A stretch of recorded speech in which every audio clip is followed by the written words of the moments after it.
Opponents of TransCanada Corporation's proposed Keystone 40 oil pipeline argued on Tuesday that regulators in Nebraska had no authority to approve the line's alternative path through the state and that the project should be considered dead. The Nebraska Public Service Commission issued an approval for the line to pass through the state in late November, removing what appeared to be the last big regulatory obstacle for the long-delayed project, which has been backed by U.S. President Donald Trump. But the Commission's approval was not for the route TransCanada had singled out in its application, but for an alternative that shifts it closer to an existing pipeline right-of-way down the eastern side of the state. David Domina, an attorney for landowners along the Keystone 40 route, argued at a Commission hearing on Tuesday that Nebraska law specifies the regulatory body can only rule on TransCanada's preferred route. It uses the singular word route. It doesn't use the plural term routes, Domina said. It's not a smorgasbord statute.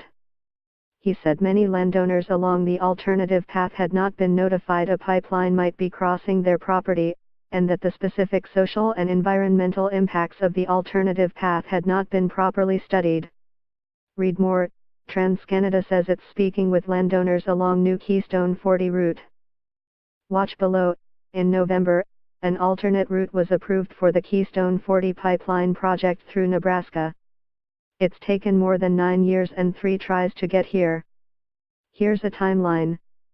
Tuesday's hearing was set after TransCanada filed a motion with the Commission asking if it could amend its initial application, in a move to head off legal challenges. By filing an amended application, we are working to reduce the possibility of the PSC decision being overturned, which would compromise our ability to build this project on time and on schedule, a spokesman for the company told Reuters. Pipeline opponents say that requests should be denied because the Nebraska regulatory body's statutes do not allow for retroactive amendments to such applications. The Commission is considering TransCanada's new application request. While it is unclear how the Commission will rule, the pipeline has strong political support stretching from the White House to the Nebraska governor's mansion. The proposed line, which would run about 1,899 kilometers from Hardisty, Alberta, to Steel City, Nebraska, has been a lightning rod of controversy. Since it was proposed a decade ago, environmentalists have made it a symbol of their broader fight against fossil fuels and global warming. Business groups and Trump say it could lower fuel prices and create employment. Trump handed TransCanada a federal permit for the pipeline in March as part of a broader agenda to boost the energy sector. That reversed a decision by former U.S.